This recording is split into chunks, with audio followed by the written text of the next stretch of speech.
안녕하세요, 여러분. 오늘은 15주차 1교시를 시작하도록 하겠습니다.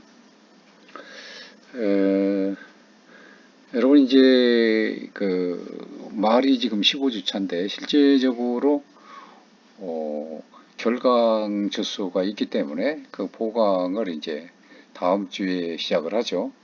그래서 다음 주에는 이제 그 기말 종합 테스트를 하는 그런 영상 시험을 하죠.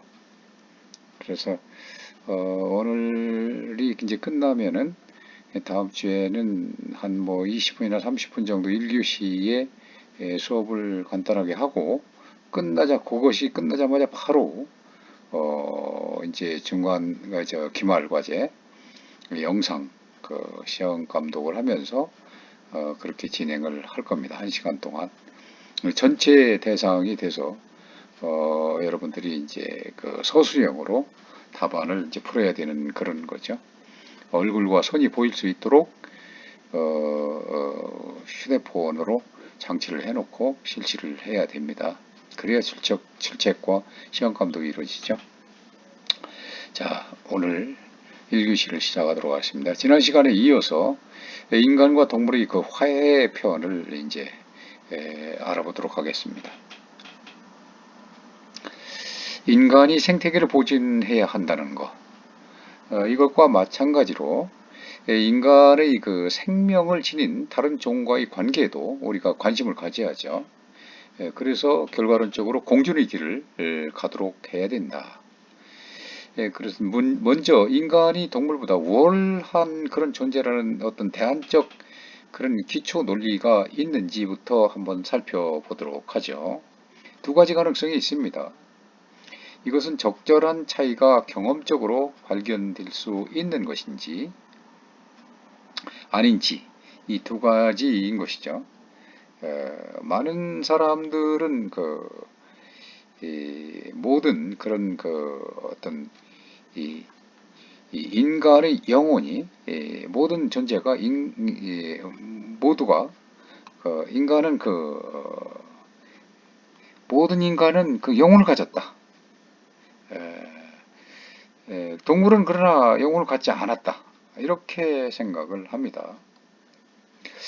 그렇지만 이 관점은 상당히 이제 방어하기가 어렵죠. 그렇습니다. 상식적으로 생각해 볼 때 우리가 영혼이란 것은 본질적으로 의식 그리고 정신활동의 그 능력을 지닌 그런 어떤 물질이 아닌 비육체적인 그런 주체이기 때문인데요.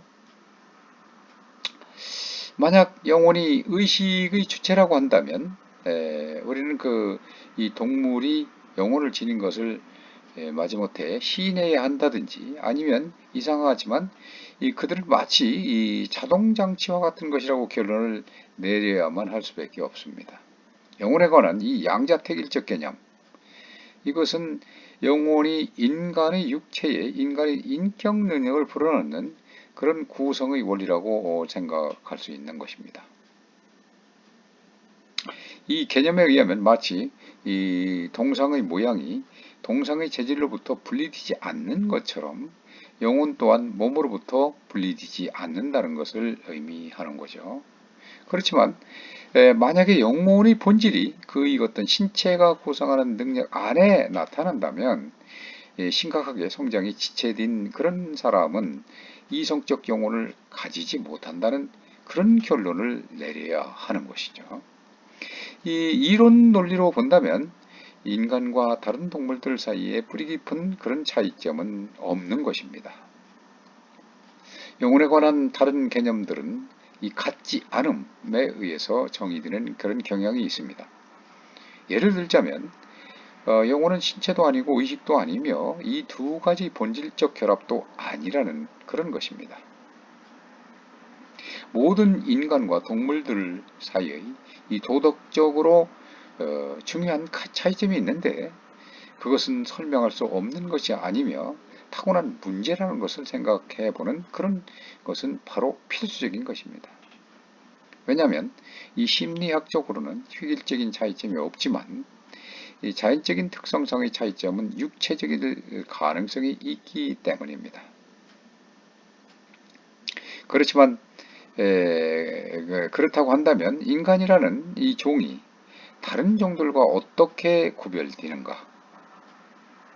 또 인간은 그 공통의 어떤 유전자를 가지고 있는 점에서 볼 때 다른 종들과 육체적으로 구별될 수밖에 없는데 이 전체적인 유전자의 구조가 종들의 특성을 결정하는데요.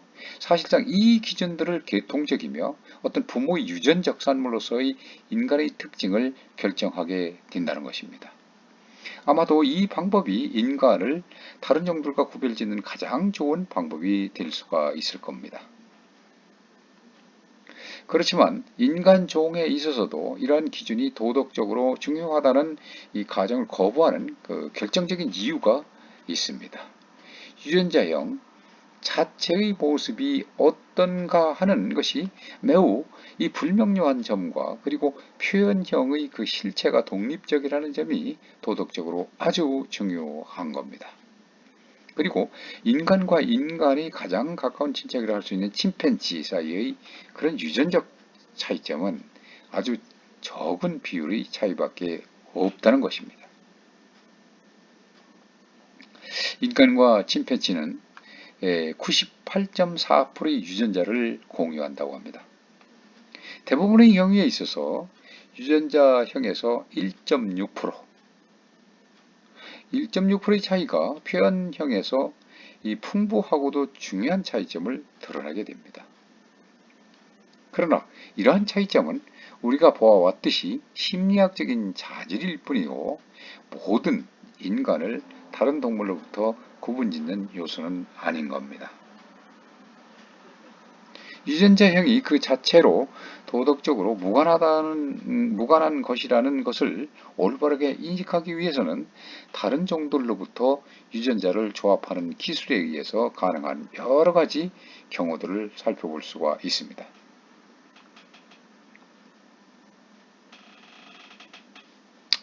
과학자들은 하나의 그 인간 유전자를 이 돼지 접합체의 세포 핵 속으로 투입을 해가지고 유전자 변형 돼지들을 만들어냈습니다.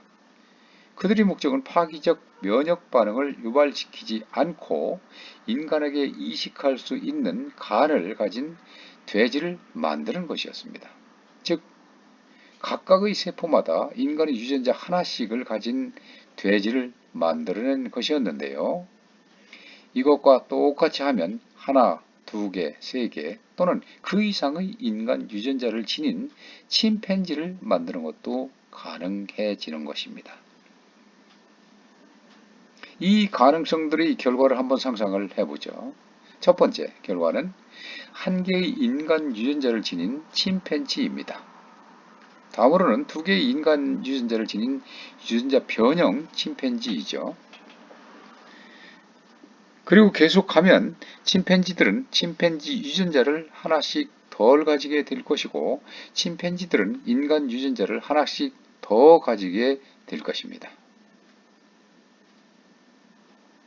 인간과 침팬지 사이의 중복 부분이 커지면 부분적으로는 인간이고 부분적으로는 침팬지인 개체가 출현하게 될 것이고 더 나아가 인간과 침팬지의 특성들이 기괴한 결합체가 나올 수도 있습니다. 이 광범위한 결과들의 요점은 이러한 결과들이 지속되면 모든 개체들의 도덕적 지위라고 하는 것은 얼마나 많이 또는 어떤 비율로 인간 유전자를 가졌는지 또는 인간으로부터 온 유전자가 몇 %인지에 따라서 결정될 것이라는 것입니다. 오히려 각각의 개체들의 이 도덕적 지위가 그들 각각의 그들 각각의 특성들 그리고 특별히 심리학적인 특성들에 의해서 결정되는 것으로 이렇게 보여집니다. 예를 들면 두 가지 유전자 변형 개체가 가능한데 이것을 한번 비교를 해보면 하나는 뇌의 발달과 발전은 원래 침팬지 접합체로부터 온 것인데도 그 개체의 99.9%의 유전자가 인간으로부터 온 경우입니다. 만약 종을 판가름하는 것이 유전자에 의한 것이라고 한다면 그의 정신적 능력이 침팬지 것이라고 하더라도 이 개체는 아마도 인간일 것입니다. 두 번째 개체는 그 개체의 유전자의 99.9%가 침팬지로부터 온 것이지만 그 유전자의 두뇌 발달은 인간 자원으로부터 온 것입니다. 이것은 아마도 인간 지능을 가진 침팬지일 것입니다. 만약 도덕적 지위가 종을 판가름하는 기준이 된다면 침팬지의 정신을 지닌 개체는 인간의 정신을 지닌 개체보다 더 높은 지위를 차지할 수가 있습니다. 이것은 매우 가역적인 문제입니다. 그러나 대부분의 사람들은 종으로서의 인간의 멤버십이 도덕적으로 중요한 문제라는 데에 강력한 신념을 갖고 있습니다. 그래서 이 심각하게 발달이 지체된 인간일지라도 그가 지닌 본능적 특성이 아닌 그가 지닌 우리 인간과의 그런 관계성에 의해서 우리는 그가 특별한 도덕적 지위를 갖고 있다고 그렇게 생각을 합니다. 예컨대 우리는 다른 아이들보다 우리 각각의 자녀들에게 더 의무감을 가지는데 그것은 우리 자녀가 다른 아이들보다 본능적으로 더 가치가 있어서 그런 것이 아니라 단순하게 우리가 그들을 생산했기 때문에 그런 것입니다.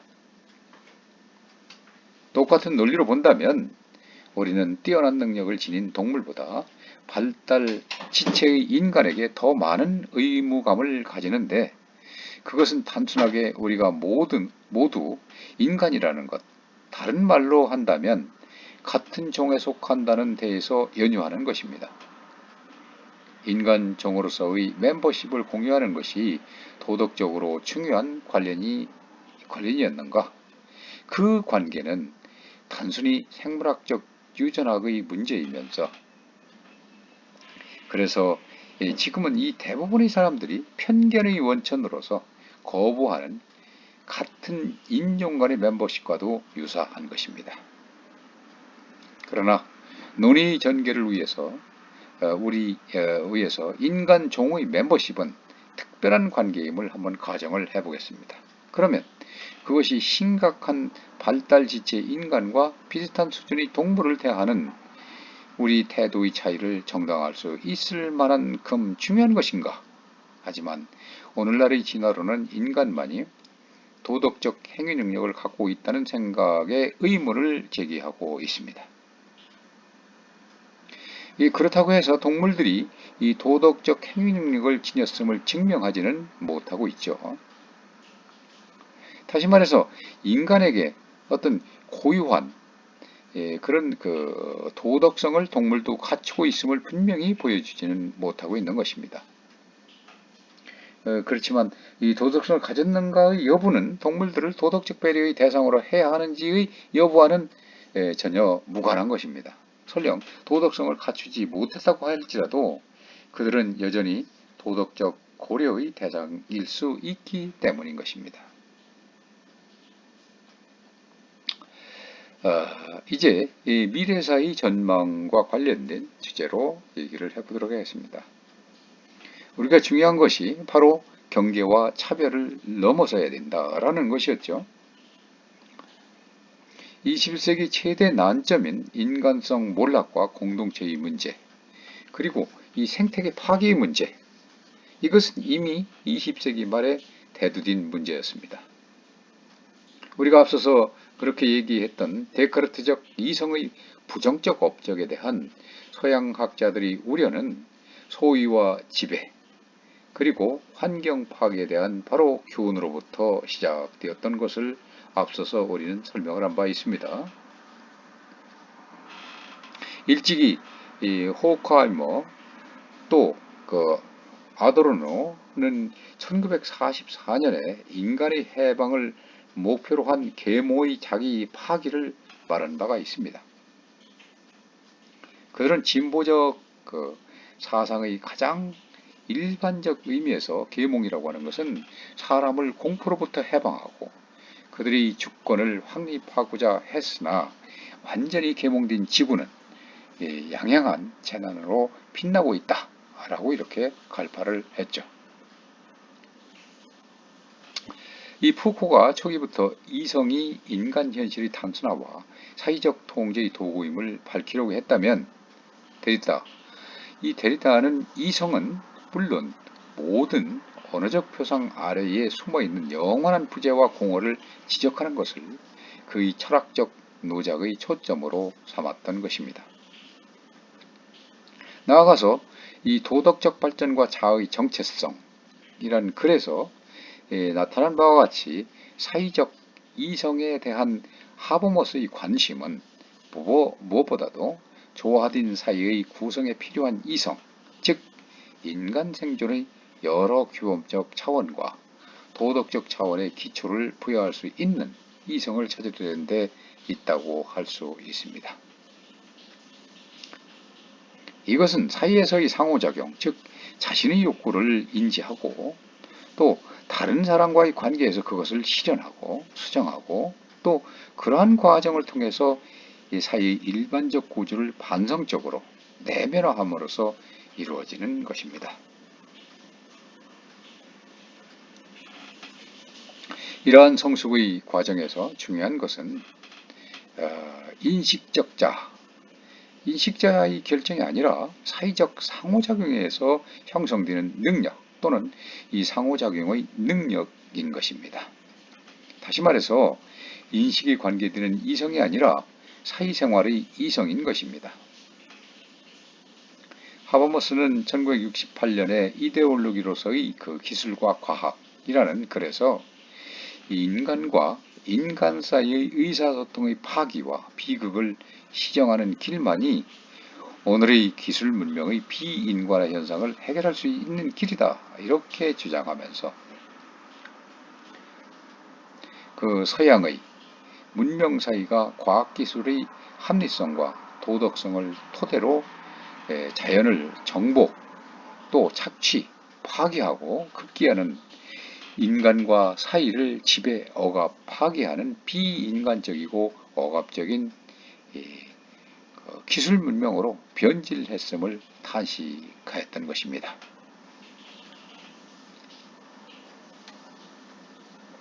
이러한 현 문명에 대한 비판의 의식은 가부장적 자본주의와 진보, 근대화라는 서구 문명의 논리에 그 초점을 맞춰가고 있습니다.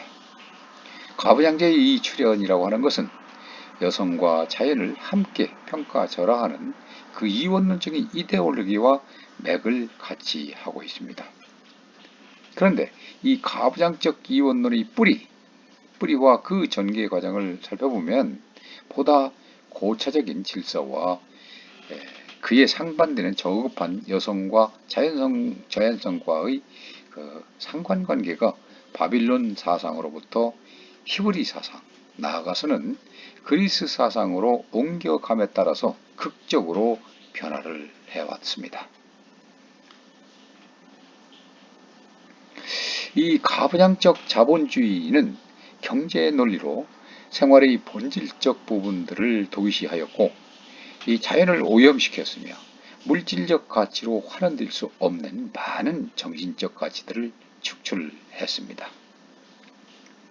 그리고 이러한 근대 문명에 대한 비판 후에는 항상 힘의 그늘에서 억압받고 착취된 자연 상태가와 여성이 존재했던 겁니다. 데일리는 그 생태학적 여성 해방 신학의 여성에 대한 억압과 자연에 대한 억압 사이의 상호 연관성에 관해서 가부장적 이원론에 근거하여 설명을 하고 있습니다. 서구의 그 피폐화를 초래한 가부장적 상황에서 자연을 배제하는 신개념과 종교적 사고체계는 정신, 육체, 그리고 영, 자연, 남성, 여성이라는 그 이원론을 형성하였다는 반성이 일어나면서 이에 대한 비판적 대안으로 이 기구에 근거한 그런 영성과 상호작용 및 그 인간과 자연의 분리를 부정하는 그런 논리들을 전개해 왔는데 이것은 바로 이 에코 페미니즘인 것입니다. 자연과 여성은 문명과 남성이라는 힘의 구도 하에서 자신이 가진 모든 것을 다 내어주고도 열등성과 미개성이라는 오명에서 벗어나지 못하고 있는 것입니다. 이와 같이 생태계와 여성은 같은 입장에 놓여 있는 것입니다.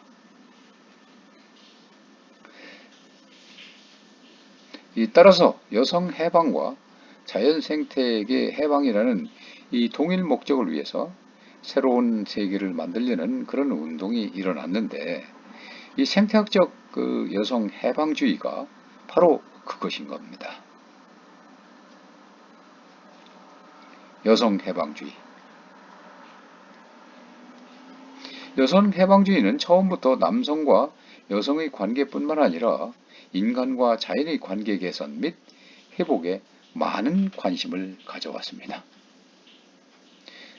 특별히 1960년대 말에서 1970년대 초에 형성된 여성 신학에 이르러서는 신인관계를 여성 해방적인 안목으로서 재해석을 했고, 이로써 남성 중심적이고도 가부장적인 하느님이 그야말로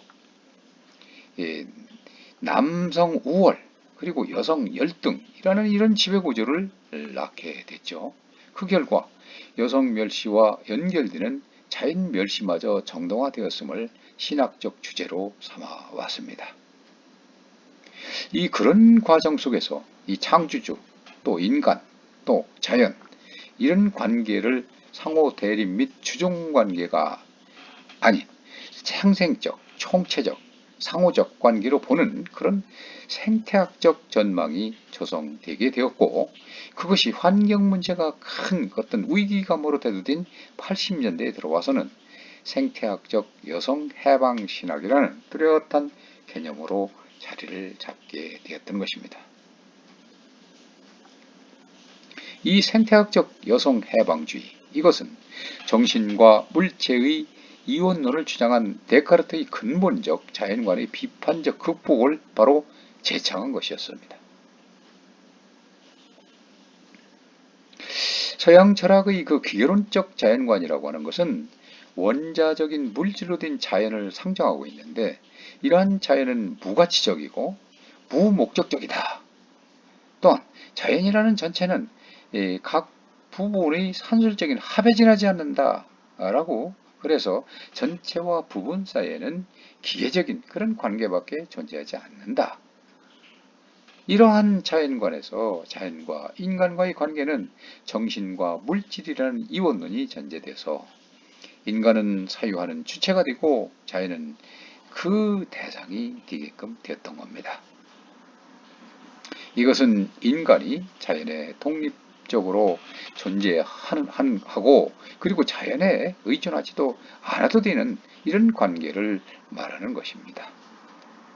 반면에 사유하는 주체인 인간은 자연에 개입해서 자연을 조작할 수 있는 지위를 지닌 그런 것으로, 그런 존재로 이해를 하게 되었던 겁니다. 그래서 페미니즘은 여성에 대한 남성의 지배를 가부장적 문화의 산물이라고 해석하는 급진적 그리고 문화적 페미니즘과 근본적으로 인간의 자연관과 세계관을 전환시켜야 한다고 주장하는 그 근본 생태론, 그것이 결합된 바로 페미니즘입니다. 여성과 자연에 대한 지배는 모두 가부장적 남성주의 산물이므로 여성과 남성, 자연과 문화 등 모든 이원론을 거부하고 모든 생명체의 영성이 중시되는 평등하고 유기적인 문화를 추구를 합니다. 에코페미니즘은 여성운동, 환경운동 등 1970년대 말에서 1980년대 초반까지의 다양한 사회운동에서 성장해 왔습니다. 에코페미니즘이라는 용어는 프랑스 작가 프랑소와즈 드본느가 1974년 자기의 책에서 처음으로 사용을 하게 되었는데요. 그 후에 뒤풀이된 환경재앙에 반대하는 수많은 항의와 운동을 통해서 널리 확산되게 되었던 것입니다. 또한 이 용어는 3마일 섬에서의 그 원자로 노심 용해를 계기로 해서 수많은 미국 여성들이 1980년 3월 에머스트에서 열린 최초의 에코페미니스트 회의, 즉 Women and Life on Earth, Ecofeminism in 1980라는 협의를 조직하면서 바로 채택이 되었던 것입니다. 어느 곳에서든 간에 환경 파괴나 핵 전멸 그 위협에 대해서 반대 활동을 할 때 여성들은 여성과 이민족, 자연에 대한 가부장적 폭력 사이에 연관성이 있음을 깨닫고 이 가부장제에 도전하는 것이 미래의 세대와 자연에 충실한 것임을 인식하게 되었던 것입니다. 에코페미니즘, 이것은 오늘의 위기의 근원을 상호 관계성을 거부하고 지배, 복종의 관계를 산출하는 이원론으로서 그로 인한 모든 관계들이 상호성 박탈에 두고 있는 겁니다. 이러한 이원론적 사고라고 하는 것은 인간뿐만 아니라 자연 역시 대상화하거나 적대시하며 인간은 주체, 자연은 객체로 인식함으로써 지구와 자연을 억압, 관리, 지배하는 것입니다.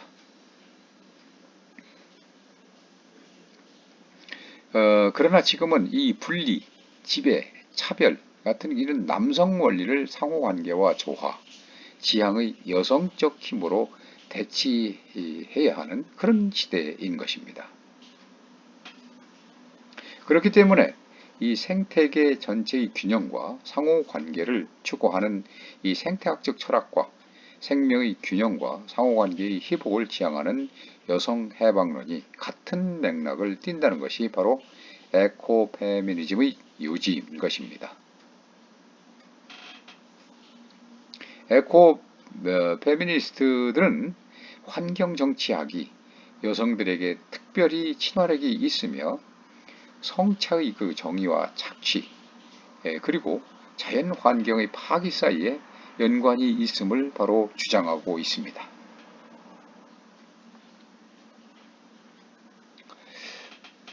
여성과 자연의 이러한 연관을 이론적으로 규명하기 위해서는 이 환경 정치에 대한 여성의 친화력에 대한 근거와 성차에 대한 생물학적, 사회적 요인 사이의 관계를 밝혀야만 합니다. 이러한 근거는 여성이 자연과 동일한 피해자라는 점을 강조함으로써가 아니면 여성적 자질과 생태학적 원리가 가지는 그런 친화성을 적극적으로 강조함으로써 구성되고 있습니다. 이러한 그 에코페미니즘은 여성 그 지향운동으로 규정되기도 합니다. 이로써 이 에코페미니즘은 자연과 인간의 경계, 그리고 인간과 인간의 경계를 넘어서려는 이 사상적 시조이면서 행동 규범인 것입니다. 21세기 가치관이 차별과 경계를 넘어서는 것을 요구하는 것이 사실이라면 이 사상과 운동에서 하나의 모범적 모형을 찾아낼 수 있을 것입니다.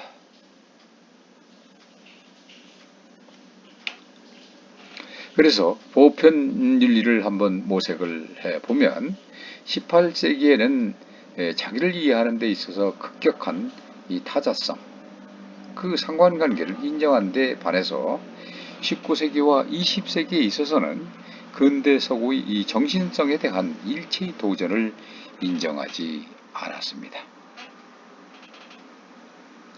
그런데 20세기 들어선 오늘날에 있어서 특히 18세기의 태도가 더 타당성이 있어 보이는 것이 현실입니다. 19세기와 20세기의 배타성, 그것에 비해서 18세기의 개방성이라고 하는 것은 21세기에 있을 문명 간 대화의 가능성을 더 높여주고 있는 것입니다. 아직까지는 상상의 공동체에 불과한 이 지구촌이라고 하는 개념, 이것은 이 차이, 차별화, 노골적인 변별 등을 상징하고 있습니다. 경제적 세계화가 결과의 평등 혹은 기회의 평등을 가져온다는 것은 올 것이라는 그런 어떤 희망, 이것은 지극히 이 단순한 생각에 불과합니다. 그러한 사상의 흐름에 맞서는 이 포스트 모더니즘의 도전도 아주 거세한 상황입니다. 아무튼 이 환경에 대한 인식, 이 페미니스트 감수성, 종교 다원주의, 공동체 윤리 등은 이 자연의 중심성과 인간 반성의 영성을 강력히 반영한 것입니다. 21세기를 맞이하며 우리는 이미 공동체의 소멸이 아닌 공동체 개념의 거대한 변화를 보고 있습니다. 따라서 이런 혈연, 지연, 문화, 경제, 공동체로서의 의미는 약해지고 그러한 경계를 넘어서 개인의 관심에 따라서 이합집산하는 수많은 공동체가 형성되고 있는 것입니다. 현실 공간에서든 가상 공간에서든 인간은 혼자의 힘으로 살아남을 수 없는 성격을 지녔기 때문입니다. 따라서 세계화의 정보화가 급속히 진행되고 있는 21세기에 있어서도 인간 회복과 새로운 이 공동체 가치관의 정립이라고 하는 것은 더욱 시급한 과제라고 할 수 있습니다. 이 지구 공동체라는 관점에서 적극적으로 생각해 나가는 이 가운데 인간 조건에 대한 지구적 관점을 시급히 확립해야 합니다. 1789년도 이 프랑스 태혁명이 내건 그런 계몽주의 가치, 즉 자유, 평등, 박애를 말하는 것이죠. 이런 계몽주의 가치 중에서 이 박애라고 하는 것, 즉 공동체를 작동시키는 힘, 바로 이 박애라고 하는 것은 근대 정치 이론가들이 관심을 별로 끌지는 못했습니다. 그렇지만 정치 윤리의 관점에서 볼 때 세계의 국가 가족들은 자기 이익의 어떤 수사법을 극복하고 상호 의존의 사회 동포 정신, 그것을 되찾기 위해서 꾸준히 노력할 필요가 있는 것입니다. 이익을 추구하는 공동체로서의 이행은 가족이라는 혈연 공동체까지도 이 공동체로 환원해 버렸고 가족도 이 해체되는 와중에 있는 것입니다. 이런 배경에서 1997년 초에 출범한 유네스코 보편 윤리사업, 거기에서는 1999년도 10월 21세기 윤리를 위한 공동의 틀을 이라는 그런 보고서를 성과물로 내놓게 되죠. 이 300여 명의 이상의 그 윤리학자, 그리고 신학자, 사회과학자 및 이 자연과학자들이 약 3년간 유럽, 아시아, 아프리카 등지에서 7차례에 걸쳐서 국제회의를 갖고 공동의 합의를 도출한 결과물로서의 바로 이 보편원리의 최종 보고서라고 하는 것은 인류가 당면하고 있는 문제 상황이 보편 윤리로 향한 탐구를 요구한다는 점에 동의한 결과였습니다. 이에 있어 이 핵심적 과제 중의 하나는 문화적 다원체제 안에서 보편성의 이해와 관련된 문제로서 다원성과 상대성을 인정하고 그리고 수용해서 포괄성을 지향하는 그런 시도들을 함축하고 있는 것입니다. 특히 이 서양의 유교학자들은 유교 전통에서의 보다 포괄적인 보편 개념을 최근 부각시키고 있는데, 예, 요약하면 이 보편 윤리의 초안의 그 지향점이라고 하는 것은 개인의 자신을 위해서 공통체적 틀의 중요성을 강조하는 공동체적 인본주의 윤리라고 할 수 있겠습니다. 첫째 시간은 여기서 마치도록 하겠습니다.